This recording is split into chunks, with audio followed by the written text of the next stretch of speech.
present regime, but today they are with him. They are Jean Didier Momo and other 19 opposition political leaders who have endorsed the candidacy of the President of the Republic, Paul Biya, for the 7th of October 2018 presidential election.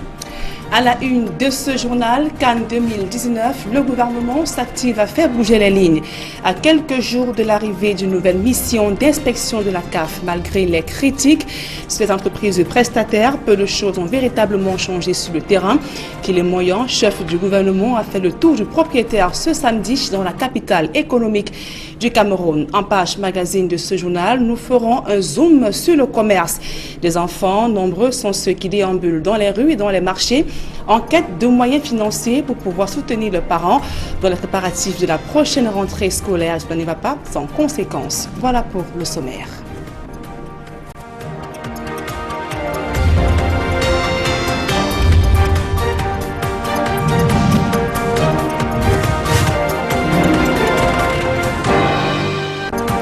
Mesdames, Messieurs, une fois encore bonsoir et merci d'honorer ce rendez-vous de l'information sur Equinox Télévision. Nous ouvrons ce journal en parlant du sport. Cannes 2019, à quelques jours de l'arrivée d'une nouvelle mission d'inspection de la CAF au Cameroun. Filet moyen multiplie les descentes sur le terrain. Le chef du gouvernement a visité ce samedi à Douala les chantiers d'infrastructure devant abriter cette compétition. Il s'est rendu tour à tour au stade Japoma Bapelepe en passant par le stade d'entraînement de Bonamoussadi. Et dans la suite du Premier ministre, nos reporters Steve Eboulé, Donald Brice Kamga. Le débriefing à huis clos à la salle des actes de la communauté urbaine de Douala a été, on peut le deviner, l'occasion des recommandations faites aux responsables des entreprises, tous conviés à la séance. Car le complexe sportif de Japoma, 50 000 places et ses deux annexes, affiche un peu plus de 50% de taux de réalisation. Même si les ouvriers sont à pied d'œuvre jour et nuit et une pelouse annexe prête, il en faut plus pour tenir la promesse de livraison en décembre comme le projet de l'entreprise turque si l'on ajoute les voies d'accès et les parkings à réaliser. Au stade de la réunification, 38 000 places, la rénovation de la tribune et la construction de l'annexe méritent un coup d'accélérateur. Le maître d'œuvre explique son plan de déploiement au Premier ministre. Donc voilà, en termes de travaux, nous sommes à plus ou moins 40%. La future inspection de la CAF, nous sommes à 3 jours près dans le planning que nous avions présenté à la dernière présentation. Il nous avait aussi demandé de préparer les preuves des commandes. Au mois de novembre, nous devrions avoir 90% des équipements, charpentes et équipements déjà livrés. À Bonamoussadi et en Bapelepe, les réglages pour la pose des pelouses sont en cours, mais là aussi, il en faut plus pour rassurer. À l'hôpital général et à l'hôpital gynéco-obstétrique et pédiatrique, les services des urgences, de la réanimation, de l'ORL attendent un coup de pouce. À l'aéroport international de Douala, l'on attend un peu plus de la qualité des infrastructures, déjà assez rénovées tout de même. Pas d'interview des officiels avec la presse après la visite. Le gouvernement réserve peut-être ses réponses aux inspecteurs de la Confédération africaine de football. La mission attendue dans moins de 2 semaines dans nos murs est celle au cours de laquelle le Cameroun démontrera ou non qu'il peut abriter la Coupe d'Afrique des Nations 2019. Dans le reste de l'actualité, les PME et PMI sont invités à s'impliquer avec efficacité et rigueur dans le commerce légal du bois made in Cameroun. L'appel est du ministre des Forêts qui vient de lancer avec les acteurs de la filière bois un projet dédié à cette cause. Marcelin Gansop, Emmanuel Diop. La filière bois ne jouit pas d'une bonne santé au Cameroun. L'interprofession est aux abois. Nous avons des problèmes liés au financement, parce que ça commence toujours par là. Nous avons des problèmes liés à l'organisation même, parce que il est vrai aujourd'hui la FAO vient financer encore une étude, mais nous avons des études en plus et ça ne nous avance pas beaucoup. Nous voulons du concret pour avoir la matière d'œuvre, c'est-à-dire le bois, les machines, parce qu'il faut bien travailler et bien serrer les problèmes liés à la spécialisation des acteurs. Une mauvaise santé confirmée par le groupement de la filière, qui dit également broyer du noir. D'abord, nous avons des problèmes des documents sécurisés. Nous avons des problèmes d'engorgement au niveau du port de Douala, au niveau d'embarquement. Nous avions des problèmes au niveau du bateau.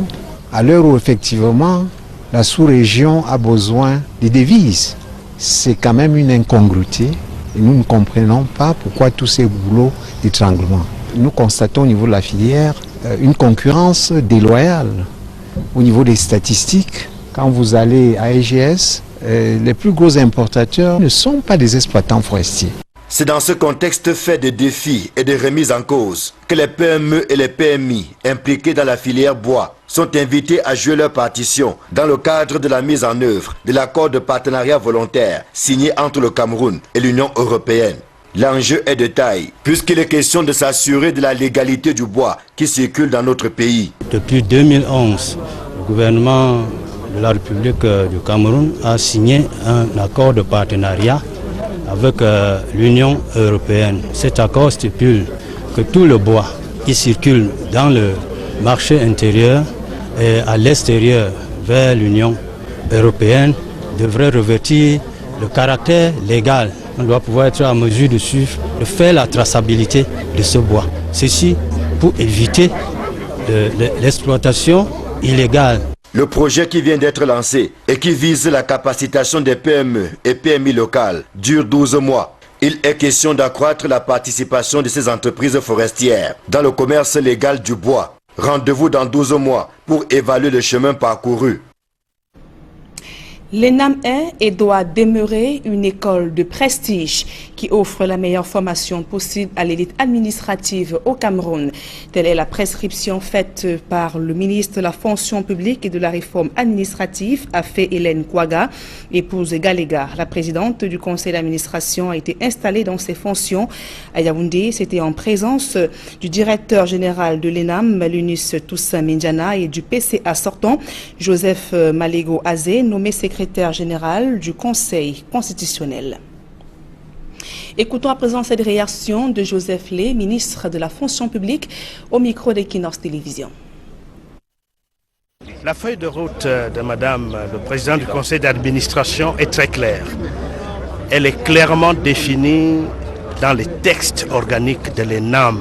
Ces textes disent exactement ce que doit faire le Conseil d'administration, ce que doit faire la direction générale et ce que doit faire la tutelle que nous avons l'honneur de représenter. Il s'agit donc d'un nouveau départ pour cette prestigieuse institution qui doit retrouver toute la sérénité nécessaire. Nous devons organiser les concours, organiser les enseignements et tout le reste dans la plus grande sérénité en privilégiant toujours la concertation. L'image que projette l'ENAM dans l'opinion nationale et internationale, je l'ai dit, doit être une image toujours positive. Parce que c'est d'ici, je ne vous apprends rien, que sort toute la crème de l'administration camerounaise. Il faudrait donc que les bonnes pratiques, les bonnes manières soient enseignées ici. De telle sorte que les jeunes fonctionnaires, hommes et femmes sortis de l'ENAM, soient tout de suite opérationnels sur le terrain et que notre administration soit fière de ces jeunes gens.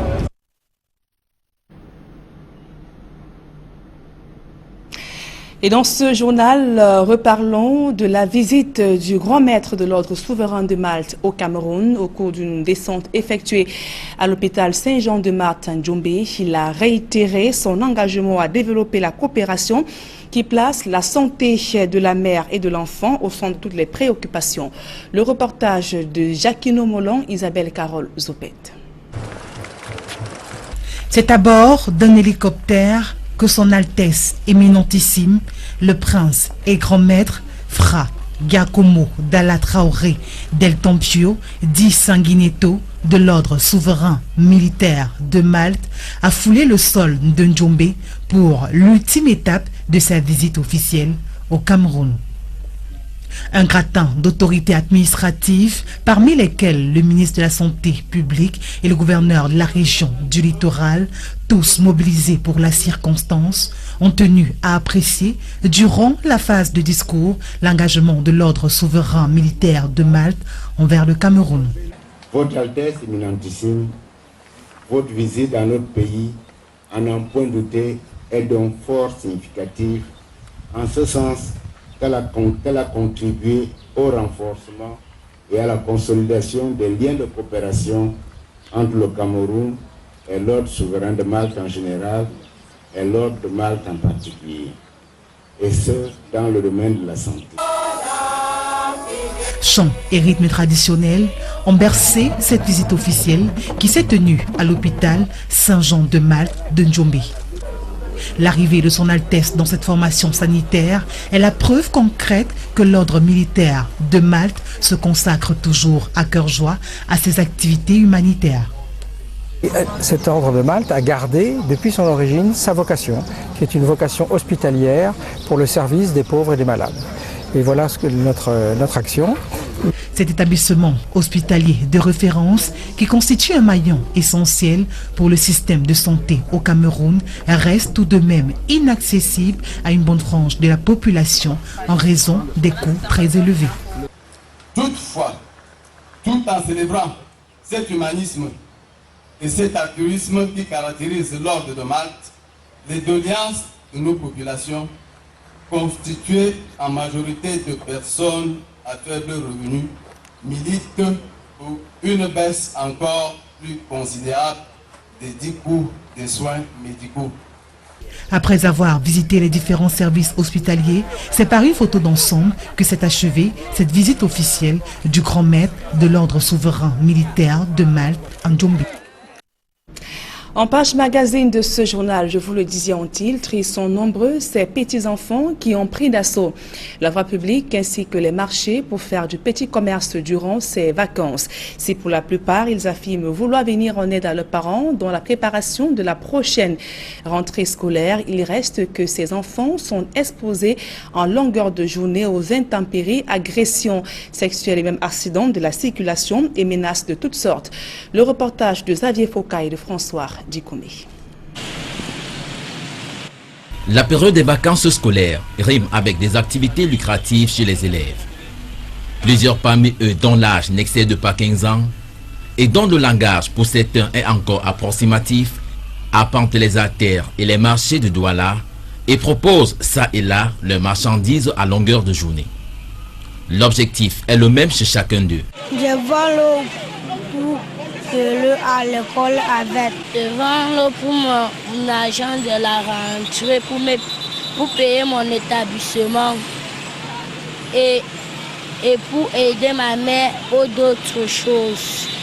Comme pour rentrer et on cotise pour l'argent de la rentrée. Je vends les ballons pour ma pension. Même si ça ne suffit pas, je vends quand même pour aider ma mère parce que l'année passée c'était trop beaucoup. Conscients des dangers qu'ils courent au quotidien, ces enfants qui pour la plupart ont encore un regard innocent, ont chacun sa formule pour s'en sortir dans ce qui s'apparente à une jungle des affaires. Non, je n'ai pas peur parce que je suis déjà connu ici dans le marché. Et c'est parce que je connais bien ce marché et je ne peux pas me perdre, je ne peux pas avoir peur. Donc là où je ne connais pas, je ne passe pas par là-bas. Je passe que là où moi-même je connais la route bien.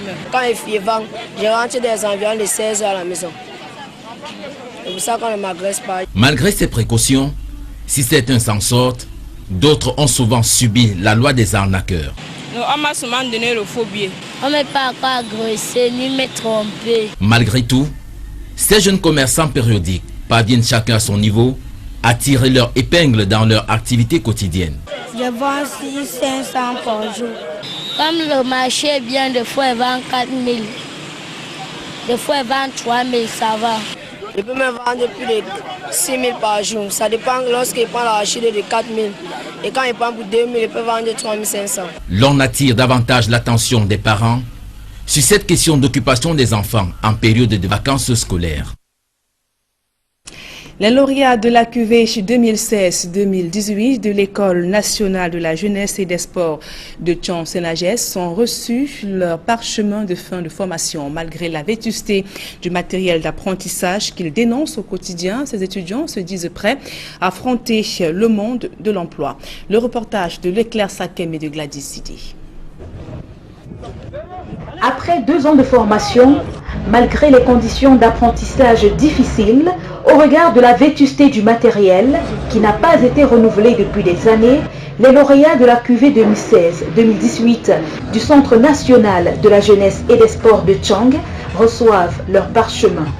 S'agissant des conditions dans lesquelles nous avons travaillé, ça a été pénible. Les infrastructures sont déjà détruites et j'espère qu'avec tout ce que nous sommes en train de faire, le haut commandement, le ministère va prendre les mesures pour que désormais nos cadets se forment dans de bonnes conditions. Les 41 lauréats des 12e et 13e promotions des maîtres et maîtres principaux d'éducation physique et sportive du Sénages se disent prêts pour le marché de l'emploi.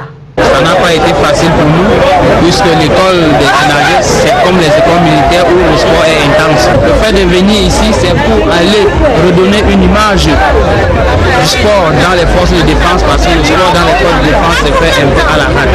Donc, raison pour laquelle le ministre m'a envoyé ici. Les autorités leur ont recommandé de ne pas dormir sur leur laurier. Comme je l'ai dit aux lauréats, une chose est d'être formé pendant 2 ans, mais une autre est de mériter, n'est-ce pas, la formation reçue, d'appliquer consciencieusement et de manière appliquée sur le terrain. Et je pense que nous attendons le maçon au pied du mur. Il est question, n'est-ce pas, que ces enfants puissent nous être utiles. Des recommandations qui certainement seront prises en compte. Mais pour l'instant, les lauréats peuvent danser, se réjouir, célébrer avec leur famille.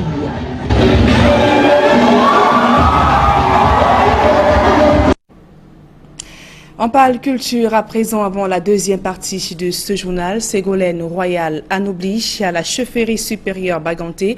L'ancienne députée et présidente d'une région française a été élevée à la dignité de grande bâtisseur du monde pour ses œuvres dans l'équipement des communes camerounaises en énergie solaire. Dallas Tchana et Jean-Paul Chouniat. Accompagnée de Oumarou Wabi, préfet d'Undé, Ségolène Royal est à la chefferie supérieure Baganté pour une visite de courtoisie au maître des lieux et surtout découvrir un pan des cultures et traditions Medjumba, vieille d'un peu plus de 400 ans. La contribution de Ségolène Royal pour le bien-être des femmes et jeunes filles d'Undé et du Cameroun à travers le financement des projets solaires pour équiper les centres de santé et les villes n'a pas laissé indifférent le chef supérieur Baganté. Elle est anoblie à la dignité de Diamant Venamgo, traduction littérale, grande bâtisseuse du monde. C'est la première fois, c'est une très belle expérience, une très belle surprise. Je suis très touché, très honoré, vraiment très beau souvenir et je pense qu'il y aura de très belles photos. Pour Sa Majesté Ndimolu Sédou, cet anoblissement est une marque de gratitude à l'égard de l'envoyé spécial de l'Alliance solaire internationale et présidente de la fondation Dea Planet. L'énergie renouvelable dont nous jouissons, c'est grâce à elle. C'est pourquoi, en retour, nous lui décernons ce titre traditionnel. En se séparant de son hôte de marque, le chef supérieur Baganté encourage les fils et les filles d'Undé à s'unir pour le développement de leur département. Que les enfants d'Undé sachent que Madame le maire fait entendre le nom de Baganté, le nom d'Undé dans le monde entier. Il faut qu'il nous soit reconnaissant. Quand quelqu'un travaille bien, il faut le reconnaître. Pour ces adieux, Ségolène Royal est accompagnée au rythme des sons et chants traditionnels, le Djumba. Et la suite de ce journal, c'est en langue anglaise avec vous, Babila Jonathan. Right, Nadine, thanks for staying with us into the second segment of this newscast. A coalition of 20 opposition political parties have endorsed the candidacy of Cameroon's head of state, Paul Biya, for the 2018 presidential election. They say, according to them, the opposition is still weak and divided and so cannot defeat the Biya regime. One of the organizers of the Biya campaign, Barrister Jean Didier Momo, said that he is still against the policies of the present regime. He is one of them, one of those who have been criticizing with very strong terms the policies of the President of the Republic and his regime. Mimi Mefo has more. In 2011, he was amongst the 23 presidential candidates running for the race to chase Paul Biya out of Etudi. 7 years after, he is rallying behind 19 politicians to support a leader that he has described as a lion and unfit to govern Cameroon. Étant donné qu'il part vainqueur, une candidature unique de l'opposition seule a des chances de l'emporter. Jean de Dieu Momo of PADEC party declared that victory can never be on the side of the opposition as long as they remain divided. He declared that no opposition party can win the election, implying that President Paul Biya is going to emerge victorious. Je suis toujours contre la politique que a mené M. Paul Biya. Jean de Dieu Momo again contradicted himself by stating that he is still against the policies of the regime, citing the imprisonment of corrupt government ministers as an example. Il a tout son gouvernement en prison. Two other candidates who took part in the 2011 presidential election present at the Yaoundé meeting were Frix Piengo of MEC and Joachim Tabi Owona of AMEC. Another personality who took many by surprise is Isaac Feuze, who deposited his candidacy file at Elections Cameroon for the 2018 presidential election. He said that it was a unanimous decision. Ma modeste personne, ils se sont réunis, ils ont décidé, ce n'est pas moi l'individu. Bapo Lipot and Tita Samuel Fon, who were recognized by the Minister of Territorial Administration as the UPC and CPP presidents, were also present. Les leaders de l'opposition sont plus préoccupés par le one-man show. Bapo Lipot said that their decision to rally behind the CPDM is because the opposition has refused to come together. Politics is not on social media or on TV. It is on the ground, he concluded. Qu'une élection ne se gagne pas dans les médias ou les réseaux sociaux, mais sur le terrain. Many have criticized the move, asking why the 20 opposition leaders instead failed to form an anti-Biya coalition. And criticisms have continued streaming in, especially on the internet, against people like Jean de Dieu Momo and Isaac Feuze, who have decided to drop the quest for the presidency of the Republic to support the person they have been criticizing with very strong terms over the years, qualifying him as unfit to rule, talking of course about the President of the Republic, Paul Biya. And among the 28 candidates who may be taking part in the 2018 presidential election on the 7th of October, if their files are finally validated, there are many of them who are actually newcomers in the presidential race. And Manjikan Gebre now takes a look at some of the candidates who are going to be running the race for their first time if their candidates' files are validated. Out of the 28 presidential candidates confirmed by Elections Cameroon, ELECAM, on the deadline day, many are those who will be making their entrance into the political limelight of Cameroon for the first time. Within the 28, 4 are old names: incumbent President Paul Biya, Bile Olivier Anisse, Adamu Damjoya and Gaga Haman. The rest are new persons, and curiously is the presence of a man of God, Ndifo Afangwe Franklin, known generally as Prophet Frank, the shepherd of the Kinship Church, becomes the first servant of God to show interest on the politics of Cameroon.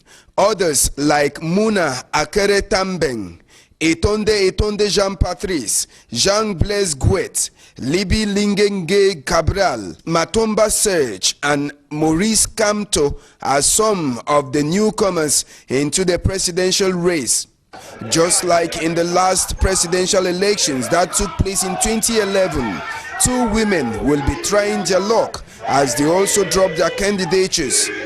While Zé Amvene Geneviève will be running as an independent candidate, Habiba Issa will be under the UPC party. Shockingly enough was the absence of the name of Jean-Jacques Ekinde, even though he had earlier declared his intentions to stand as candidate.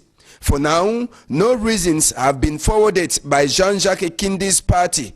August 8, 2018 will definitely be the day for all to know those who are free to challenge the incumbent Paul Biya. an election organizing organ in the Republic of Cameroon elections. Cameroon is now scrutinizing the 28 candidacy files that will be either validated or rejected in the coming days. And the Director General of Elections, Eric Esouze, says the procedures will be respected. Here's an extract of what he told Equinox Television. We have totally 28 candidates, 22 political parties, and 6 independent candidates. Now that we have ended that job, now we are going to transmit the files to the electoral board to continue the elimination of files. One of the candidates, specifically Mr. Olivier Billet, complained of the fact that the treasury was not open when he had to go and deposit his caution. He said he was to ask you, are you going to allow him to bring the receipt tomorrow? That's what this is not our job. Our job is to receive the file only. When? We have not to deal with a question of treasure. This is another aspect. How can you evaluate the process so far? But the process was very good, and I think that we have done a good job, and now we are, as I've said, we are going to transmit the file to the electoral board to continue the examination of the file, and you had to wait for the next capacity of electoral board. Thank you. Monsieur le directeur général, peut-être que c'est l'occasion de nous rappeler le rôle. This edition of the 8 p.m. bilingual weekend edition of the news with some sports news concerning the upcoming 2019 Africa Cup of Nations that will be organized by Cameroon. The Prime Minister and Head of Government and the Minister of Sports and Physical Education, as well as the Minister of Public Works, were equally here in the economic capital Douala today to take stock of the level of advancement of works on the different infrastructures that will be welcoming players, team officials, and other persons who will be streaming into Cameroon next year for the 2019 Africa Cup of Nations. He was, and that is the Prime Minister and the other officials who were at the Japoma Sports Complex, the Douala Reunification Stadium, the Mbapelepe Stadium, the Bonamusadi Training Stadium. They were equally at the Douala Gynecobstetric and Pediatric Hospital, as well as the General Hospital here in Douala, to take stock of the readiness, the state of readiness for the 2019 AFCON. And that's it for this edition of the news on Equinox Television. Thanks for staying with us. Goodbye. Mesdames, Messieurs, c'est la fin de ce journal. Merci pour votre aimable attention et passez d'agréables moments en compagnie de nos programmes.